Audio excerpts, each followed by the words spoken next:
If you're going to rearrange the furniture in your room, you get the picture of where you want things, and then you move the furniture there.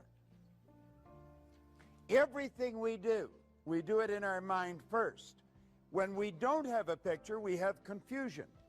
If you try and get two pictures in your mind at the same time, you're in a confused state. So, when we start thinking about ourselves, and we realize we're spiritual beings, we live in a physical body, we have an intellect, that becomes a bit of a problem. How do you see that? How do you get all that? And it becomes too confusing, so we stop thinking about it. Now, this is what I call a magical graphic. This is the genie. This picture, or this drawing, was made by a Dr. Thurman Fleet in San Antonio, Texas, back around 1934.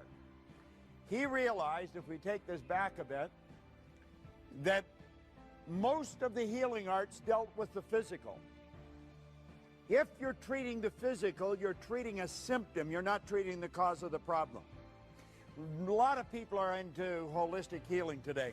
That's heal the whole person. And he knew that they had to be healed spiritually, intellectually, and physically. And he knew that there was a problem because of thinking in pictures, and that's when he came up with this concept of the mind. Now, when this was first explained to me, it took me a while to really grasp it, because I was getting it confused, different things. So if you look on the inside of the sheet that we give you, you'll see the drawing there, and we'll fill in some of the blanks for you. I let this drawing represent me. If I think of me, I think of this drawing. If I think of the drawing, I think of me. I see my head as my mind and everything else, the neck down from the body. Now, I'm well aware that that's not the way the mind is. Mind is movement, body's the manifestation of that movement. But since we think in pictures, this is an excellent one. I see the top half of my head as my conscious mind. The bottom half is the subconscious, and of course, the body's the body. Now, it's the mind that controls the body. The body is like a dumb terminal. It will do whatever the mind tells it to do. It can only do what the mind tells it to do. When there's something wrong in the body, you can rest assured there's something wrong in the mind. When you see a rash break out in the body, and we say it's an allergy, you know that there's a problem in the subconscious mind that's expressing itself, all right? It's a fixed concept, and it can be altered. I always say dermatology is the best form of medicine to go into, because your patient rarely dies and they never get better. All right, so you just keep saying, try this and come on back for more. Now, the conscious mind is your thinking mind. This is the part of you that you have the ability to think with. Your subconscious is your emotional mind. Your emotions are controlled by the thoughts that you entertain. You choose your thoughts and you think in pictures. You impress the thought upon your subconscious, and that causes you to feel the way you feel. Now, actually, the feeling is conscious awareness of vibration that the body's in. Because whatever is impressed upon the subconscious controls the vibratory rate of the body. The body moves into action, and your actions produce your results. Now, do you see, it's the results that most people are trying to change. The results are something outside of us. Now, what we're talking about is the mind, all right? Now, James Allen said, until thought is linked with purpose, there's no intelligent accomplishment. Just the information isn't going to do it. You've got to have a purpose. You've got to have a purpose that is so big, so all-encompassing. That's why you get up in the morning. That's why you go to work. Now, your vision is how you're going to execute your purpose, and your goal is how you're going to execute your vision. But you want to get this little book by James Allen. It's called As a Man Thinketh. It's a little book. It was written in 1903. It is a classic. We have a coaching program, and I coach people a year at a time in this coaching program, and one of the first things I do, I send them this book. I send them that one, and I send another one to them. One is to get them out of the box, to get them to think very big, and the other one is to cause them to monitor their thinking. And as you get into thinking, as a man thinketh, you'll start to monitor your thinking. We've got to become aware of what the heck is going on here. Earl Nightingale used to say if most people said what they were thinking, they'd be speechless.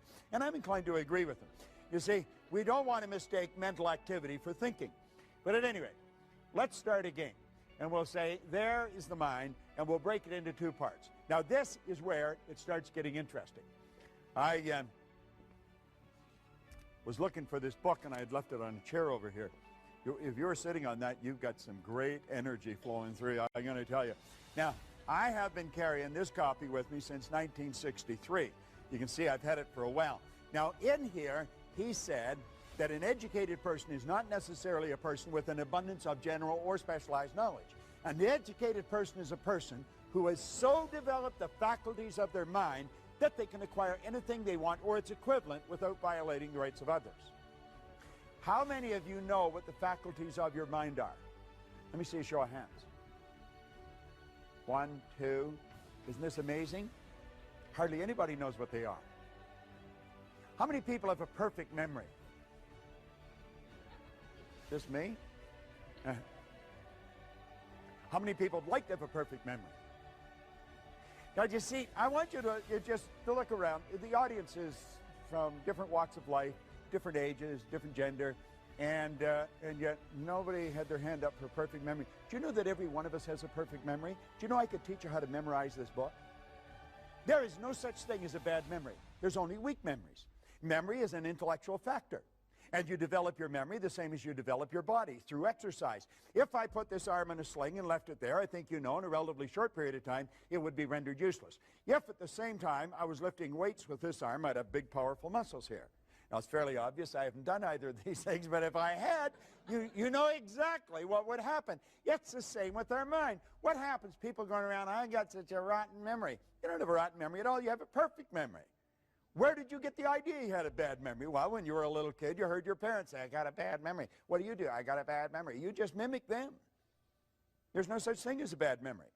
You have many marvelous mental faculties. And he said, an educated person is not necessarily a person with an abundance of general or specialized knowledge. An educated person is a person who has so developed the faculties of their mind that they can acquire anything they want or its equivalent without violating the rights of others. Yeah, we think, oh, we can't have anything we want. Oh, yes, you can. Every religion teaches you that. All science teaches you that. Where'd you get the idea that you can't? Well, you probably got it from your next-door neighbor, who probably doesn't know much more than his next-door neighbor. So we put these two back together, the conscious and the subconscious mind. Now, we have been programmed to live through our senses. We go by what we see, hear, smell, taste, and touch. And that's pretty well the way we were programmed. You see, they are like little antennae that are hooked up to our conscious mind. They're just like antennae, picks up information from our outside world. So this is the way most of us live. We look at our bank account, that tells us where we're at financially. We look at our report card, that tells us where we are intellectually. A report card just tells you where the child's mind was for a few minutes on a given day a few weeks ago. Has nothing to do with the person's level of ability to move ahead. Nothing. We take IQ tests. IQ will change something like the weather. That's true. You can change in a person's IQ. Their intelligent quotient, it can be changed. We know so little about ourselves. You go all through school. We think the important thing in school is get the person to understand 2 + 2 = 4. That's not the most important thing at all. Most important thing is to start to understand yourself. The important thing is to keep the important thing the important thing. We got to get it right inside, all right?